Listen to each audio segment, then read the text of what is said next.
know, whenever they develop something, they never think that after that they have to sell it in the market. Yeah. I take your video, huh? It's okay. Yeah, because that's why we were discussing the money in, when we should be looking for that sort of, and I think the starting point is the difficulty. Yeah. It's harder because we have to get the ball rolling, you know. So, you know, the inertial power to move a big ball is a lot. So that's why our effort turns back into the energy we need to put to move this IP that we already registered, perhaps last year in Inatex, which is our internal competition of IP. We have 94 new IP. So if every year we can generate, let me say, 20, 30 new IP, then it's a huge job. Yeah. Because we are looking at the sort of collaboration with South Indonesia and trying to talk about commercialization across the country. Yes.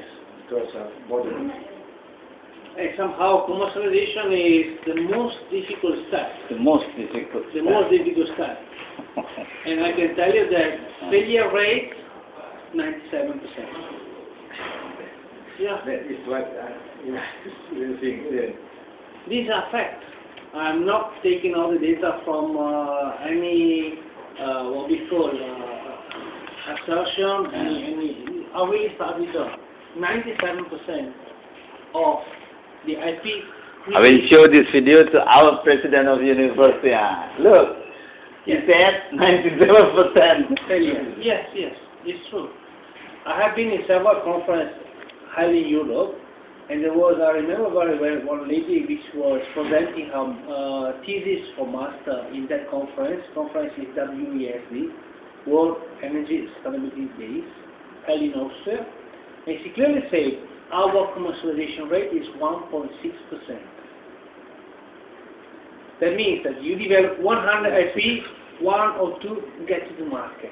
And this is a fact. Unless you go for other, let me say, institution like Research Institute of Stanford, which has higher rate of commercialization. They reach about 25-30%. But then they call them matcher, you know. So they have people in their team who goes around and visit the industry, and you say, okay, you are doing textile. What do you need to improve? You are doing car, mechanical engineering. What do you need to improve? All right. They bring back this information and they instruct the researcher to follow that direction. But then another conference I attended in University of Malaya, there was a Japanese presenter, University, I think, of I can't remember the name, but Sapporo, I think. I'm not sure, but it should be Sapporo. They have a joint venture like UTM and your university. And he was saying that the Stanford model, after 10 years of practice, they find out it's not working. After 10 years? No, Japanese. Really? Yeah, it takes very long time to take a decision. But once they take it, that's it, you know. And after that, they find out that they say, why does it not work? Well, there is a very basic concept, different at the back. In Malaysia, as almost in every country in Europe and US, the IP is owned by the institution, the owner of the IP. It's not the professor, right, or the inventor. You're the inventor, but the owner is the university. And there is a reason behind.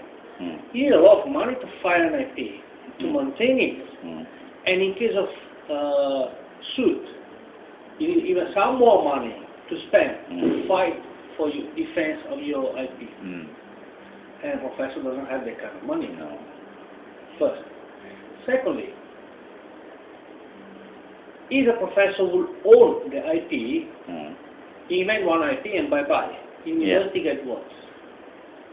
You're using an institution name, so loyalty is number one rule. So they will just run away, they will become probably millionaire or bankrupt. We don't know. Okay?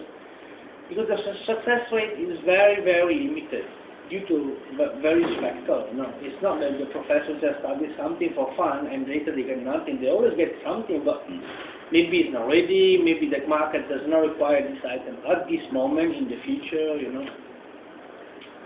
And in Japan, the IP is owned by the inventor, the professor. How many percent? All? All, 100%. 100% the IP? So that difference makes the professor, in the bracket, kings. If the professor wants to run away from the university because just another university offers him a better salary, he can do that.